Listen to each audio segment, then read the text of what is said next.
পুকুরে নয়, বায়োফ্লেক্স পদ্ধতিতে কৃত্রিমভাবে জলাশয় তৈরি করে মৎস্য দপ্তরের প্রযুক্তি ও সরকারি প্রকল্পের সহযোগিতা নিয়ে মাছ চাষ করে সাফল্য অর্জন করেছেন জলপাইগুড়ি সদর ব্লকের খারিজা বেরুবাড়ি ১ গ্রাম পঞ্চায়েতের মৎস্য চাষি গার্গী পাল ও টুম্পা শিকদার।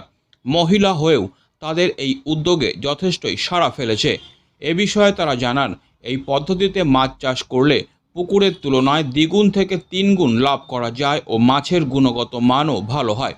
মাছের খাবার দেওয়া, মোটর চালানো থেকে শুরু করে সব কাজ নিজেরাই করে থাকেন, আর বাকি কাজে তাদের স্বামীরা সহযোগিতা করে থাকেন বলে তারা জানালেন।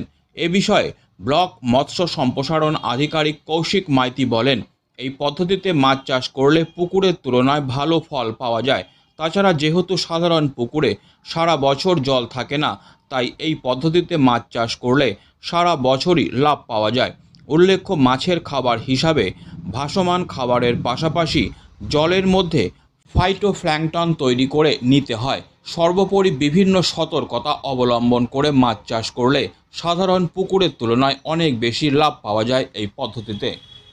পাল, আমি একজন মৎস্য চাষি। তো আগে মাটির পুকুরে চাষ করতাম, এখন হচ্ছে আধুনিক পদ্ধতিতে মাছ চাষ করছি, করে অনেকটাই সাফল্য লাভ করছি। কিন্তু এই যে মাছের খাওয়া দাওয়া, মাছের দেখাশোনা আমি করি, আর বাদ বাকি যেটুকু কাজ থাকে ওটা আমার হাজব্যান্ড করে।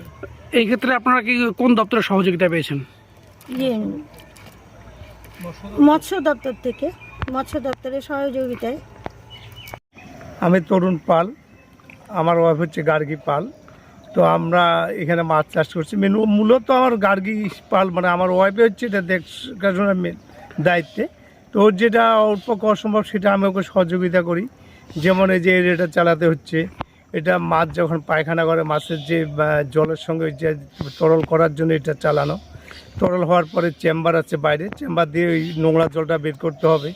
তাছাড়া অক্সিজেন পাই সেগুলো আছে, মেশিনগুলো আছে। অনেক ক্ষেত্রে মহিলাদের পক্ষে যেটা অসম্ভব সেটা আমাকে চালাতে হচ্ছে। তারপরে এফসিও বলে একটা তরল জিনিস খাদ্য আমরা তৈরি করতে হচ্ছে, সেটা হচ্ছে ইস্ট পাউডার, ব্যাকটেরিয়া, নানান কিছু দিয়ে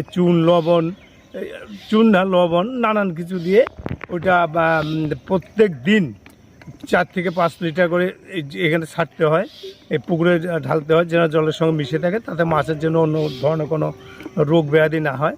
খাওয়ার ক্ষেত্রে সাধারণত এই বিষয়ে বলতে গেলে এটা তো রাসায়নিক পদ্ধতিতে তৈরি, ঠিক রাসায়নিক খাওয়াটাই খাচ্ছে। মাছের যে রাসায়নিক খাওয়াটা সেটি আমরা খাওয়া দিচ্ছি, এইভাবেই চলছে আর কি আমাদের। আর এই বায়োফ্লক পদ্ধতিতে পুকুরে মাছ চাষ করলে কোন কোন বিষয়ে সতর্কতা অবলম্বন করা উচিত আপনি মনে করেন? সতর্ক তো অনেক রকম আছে। প্রথমত হচ্ছে যেমন উপরে যেমন নেট দেওয়া আছে, পাখির অত্যাচার। তাছাড়া পারিপার্শ্বিক কোনো কেউ হয়তো পাশাপাশি কোনো ওষুধ স্প্রে করছে, সেই দিক থেকে বিষ ওষুধ এখানে স্প্রে করা যাবে না।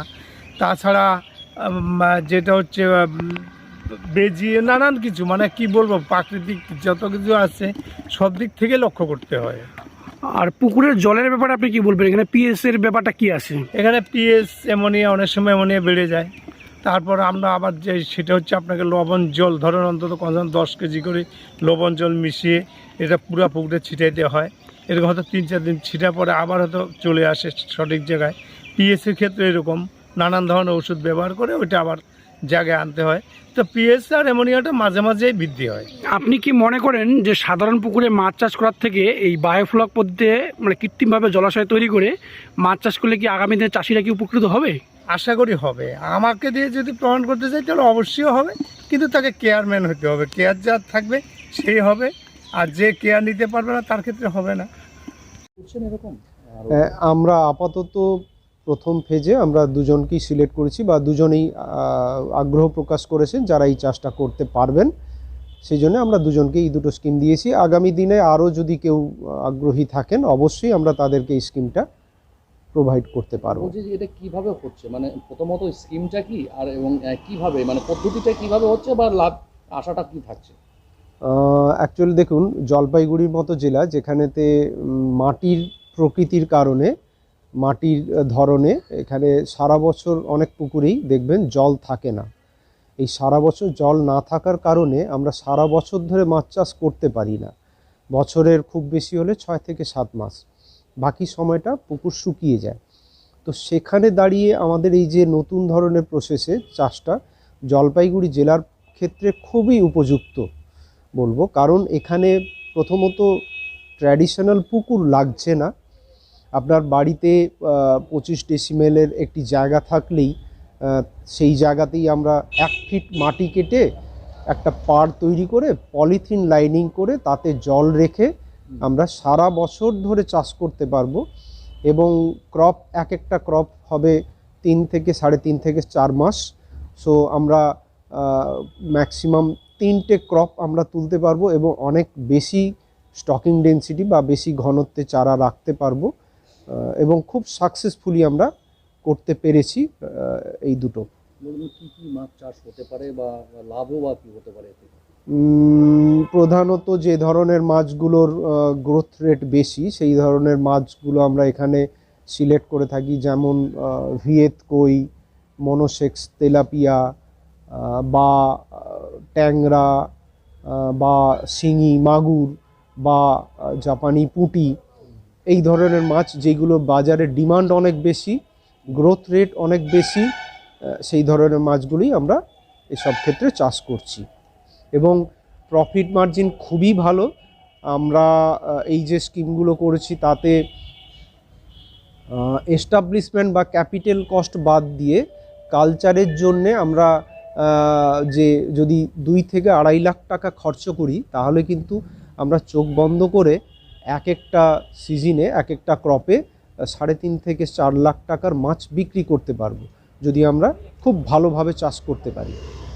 লস হবে না, অবশ্যই লাভ রয়েছে এবং আমি চাই আগামী দিনে সদর ব্লকে আরও বেনিফিশিয়ারি এই চাষটাতে আগ্রহী হোক, হলে আখেরে আমাদের জলপাইগুড়ি জেলার ওভারঅল প্রোডাকশান বাড়বে এবং সোশিও ইকোনমিক স্ট্যাটাসটাও আপলিফ্ট হবে। আমি সদর ব্লকের মৎস্য সম্প্রসারণ আধিকারিক Kaushik Maiti. Delhi World Public School Siliguri campus is located at Ambari, which reflects a vibrant modern style with all the latest facilities.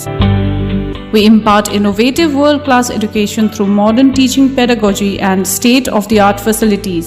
We follow CBSE curriculum, offer holistic development to the children in safe, caring environment. DWPS announces admission open for the upcoming session to the nursery to grade 9.